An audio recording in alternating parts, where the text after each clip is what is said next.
Well, hello and welcome back to Sundays in Arizona. A little more going on for you. Let's see. I've been working on this bad boy. Try to get out of that shadow. Got that one pretty much done. Got two pieces to put on that one. And some other, I got the other one done. But I took a little break from that and did the forecastle there. This is all going to have brass on it, the raised ones, and I did those, the hose pipes where the anchor chains go, and back here where the things go. Got those all prepped, and then I jumped into the hull. We know how big that bad boy is, but I've already gone through this side once and sanded, and then you can see I've done some gray, and if you turn it on its side, you'll see the little indentation there. So I got to do some more. We got a little bit of a seam line there. I kind of went through with pencil and marked where they were, and then started this side. This one's got a big one that I can feel my fingernail. So yeah, doesn't quite line up. It's going to be a lot of sanding to get that smooth. But that's where we're at so far, and we'll be right back.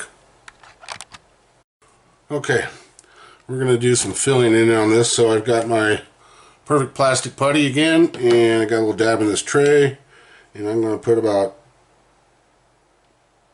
2 drops of water in that thing and mix it up. I just want it a little smoother than it normally is.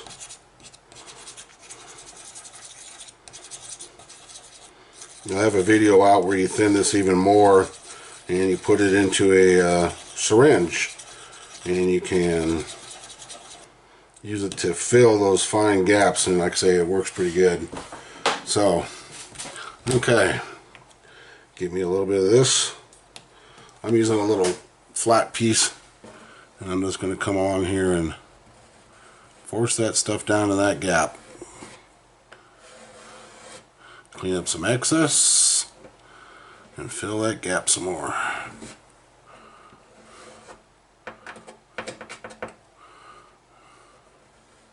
Doesn't have to be pretty because it's going to get sanded, right? But hopefully this will fill that in. For a contoured hole, I definitely use something a little bit smaller where it starts to contour right there. But forcing it down into that groove, hopefully a little less sanding. I'm not a big fan of 2-piece hulls. I wish more did like Tamiya, but okay. Hopefully you get the idea. And for anyone who buys this, there's a big plug on the bottom right there that you'll have to fill. I think it has there's another little dimple there, but I'm putting some styrene on the bottom. And I add my Seacox and all that on there. Alright, we're moving on. Okay, we're back. And I got it coated again, all the way down. Let me flip it around, this thing's so big. I don't want to bump anything. But there she is, all coated down in the brown. The nice thing about this perfect plastic putty is it dries a lot faster than the red and the green putty. So I use this for like real fine stuff because it's a little finer than the perfect plastic putty. But this stuff you can manipulate with water even after it's dry to help smooth it out, and then let it dry again and sand. But this stuff, it's tough, but it's a pain in the butt. We have to wait for it to dry. So okay, so we got the hull done, and we're moving on. Okay, I just wanted to point something out real quick. For anybody doing the 1/350 scale, where the torpedo blister comes in here, it's kind of tapered up at an angle. This needs to be shaved back and made perfectly straight. If you look at the pictures, that is straight up and down with the hull, where it comes in, where the torpedo blister is attached to the hull. It's not curved, it's straight. So that's something, if you're doing a 1/350, you may want to correct if you want accuracy. So just thought I'd pass that along. And there is a bunch of lines coming off here that you will have to take out, and then the end of the torpedo blister is fine. But there is some mold lines in here on both sides. Right in here, you'll have to sand out and smooth. All right, okay. Okay, and there it is. So there's two in the back, in the stern, and two in the front, and then these two ribs there. And also on the torpedo blister, there's 3 ribs that run down that. Those are going to be the fun ones because you're going to have to come off this red line here before you prime. And definitely, I was thinking about just separating them from a piece of tape. Get all 3 on there. A little thin piece. I even got some thinner if I have to use it. So compare it. So maybe like one there, and one there, and one there. There's just 3 down both sides, and they end at the torpedo blisters, bow and stern back here, and then up front there. So okay, we're gonna keep pressing on.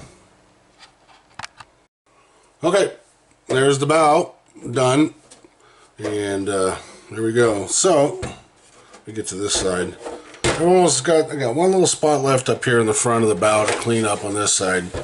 But a nice trick to learn to do is get yourself some acrylic silver paint, and you just do a light brush across your seam line, and then turn your ship on the side, and you're going to see that little shadow in there, and it'll tell you where you have to fill or sand.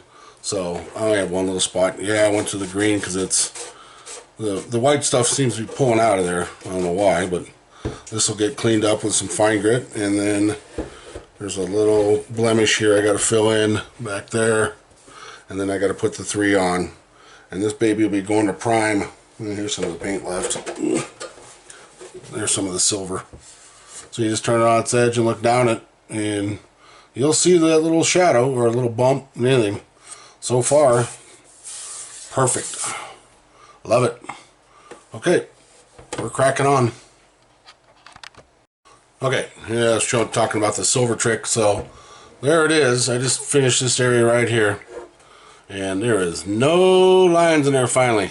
And I tested it up here. There's a little spot right there. There's a little divot in there. So you just take, I use sanding pads you can get from Micromark or any other place, come in different grits. Using an 1800, give it a nice wet sand, and takes that silver right off and smooths out all your deep scratches too, if you have them, if you're grinding away on it. But that's what I use, and it works. So this side of the hull is primo, no seam lines. Love it. Keep. All right, we're gonna march on. Okay, there's all the silver paint gone. If anyone's interested, you can buy a messed up roll, the cardboard thing disintegrated, the pinstriping on Amazon.com. And I think this is 3/16. It's the same width. If you want to know, you can actually use this as boot line. This is the right size for 1/350 for a boot line to go on the ship. It works. Covers up that seam if you want to go that way, and just put it down, smooth it, and then dry coat it and do your paints. Then put this over it. You're going to have a little bit of a bump there, but it works. I think I did it on the little Ming build, Missouri, and I think I did it on Charlie Mack's Appreciation build. I just put a piece of that there, and it works. You just dull coat it, and it blends right in. Okay, oop, don't want to drop it. All right, we're moving on.